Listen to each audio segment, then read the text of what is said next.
Halo teman-teman, kali ini kelompok kami akan mencoba menjelaskan mengenai cross product serta visualisasinya. Seperti apa sih cross product itu?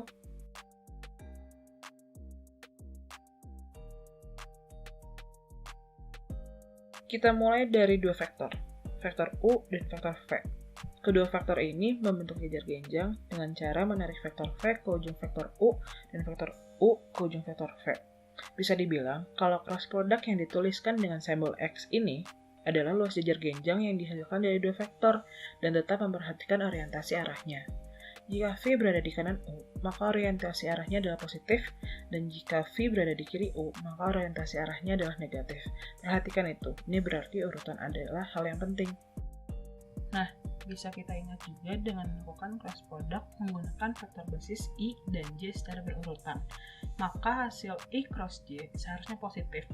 Bahkan urutan dari vektor basis ini menetapkan orientasi arah dari hasilnya.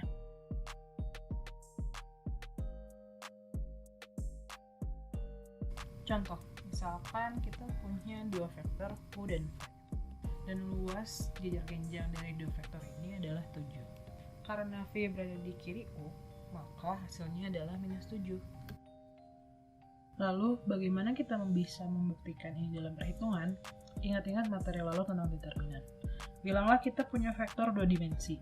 V cross U dengan besar vektor V adalah matriks 31, dan vektor U adalah matriks 2 min 1. Kita tulis koordinat V ke dalam kolom pertama di matriks, dan koordinat U di kolom kedua pada matriks. Lalu dihitung nilai determinan dari matriks tersebut. Hal ini terjadi karena matriks yang mewakili V dan U berhubungan dengan transformasi linear yang memindahkan vektor basis yang kita punya di awal menjadi V dan U.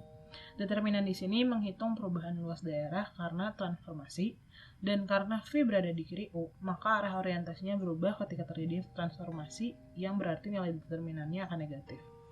Jika kita lihat lagi, nilai determinan dari matriks min 3, 1, dan 21 menghasilkan min 5, yang berarti luas daerah yang dihasilkan dari jajar genjang ini adalah 5 dengan arah orientasinya negatif karena V berada di kiri U, sehingga masuk akal dengan perhitungan yang tadi dilakukan. Ada beberapa sifat yang dimiliki cross product. Jika ada dua vektor yang saling tegak lurus atau setidaknya mendekati tegak lurus, maka luas jajar genjang yang dihasilkan itu akan maksimum. Dan jika cross product dua vektor yang saling mendekati ke arah yang sama, maka luas yang dihasilkan adalah minimum. Satu hal lagi jika kita ingin memperbesar daerahnya. Katakanlah ada dua vektor di mana vektor V dibuat 3 kali lebih panjang dari yang awal. Maka luas daerah jajar genjang yang dihasilkan juga 3 kali dari ukuran normalnya, yang berarti 3V cross U sama dengan 3 dikali V cross U. Dengan semua penjelasan tadi, sebenarnya cross product itu adalah vektor 3 dimensi yang dihasilkan dari menggabungkan dua vektor 3 dimensi.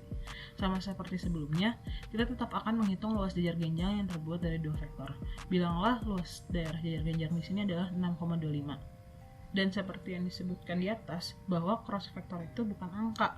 Panjang vektor baru ini adalah luas daerah jajar genjang tadi dengan arah tegak lurus dengan jajar genjang dihasilkan. Tapi arahnya kemana? Tegak lurus dengan jajar genjang bisa menghasilkan dua arah. Dan disinilah aturan tangan kanan dapat bekerja. Arahkan telunjuk ke arah vektor V dan jari tengah ke arah vektor U. Maka arah dari vektor yang baru hasil cross product akan ditunjukkan oleh ibu jari tangan kanan. Contoh lain, bilang ada vektor 3 dimensi V ke arah Z positif dan U adalah vektor 3 dimensi dengan arah X positif. Genjang yang terbuat dari contoh ini adalah kotak dengan luas daerah 4. Jadi hasil dari cross product-nya mempunyai panjang 4. Dengan menggunakan aturan tangan kanan, hasil cross product-nya akan mempunyai orientasi ke arah Y positif. Untuk perhitungan lebih umum, ada rumus yang bisa diingat jika ingin. Jadi kita bisa buat matriks 3 dimensi di mana kolom kedua dan ketiga berisi koordinat dari vektor V dan U, dan untuk kolom pertama diisikan vektor basis IJK. Lalu dihitung determinan dari matriks ini dengan anggapan bahwa vektor basis IJK ini adalah angka, dan nantinya akan menghasilkan persamaan linear dari vektor basis ini. Jadi kesimpulannya cross product adalah vektor unik yang tegak lurus terhadap vektor V dan U yang panjangnya merupakan luas daerah jajar genjang yang dihasilkan dari V dan U, dan arah orientasinya mengikuti aturan tangan kanan.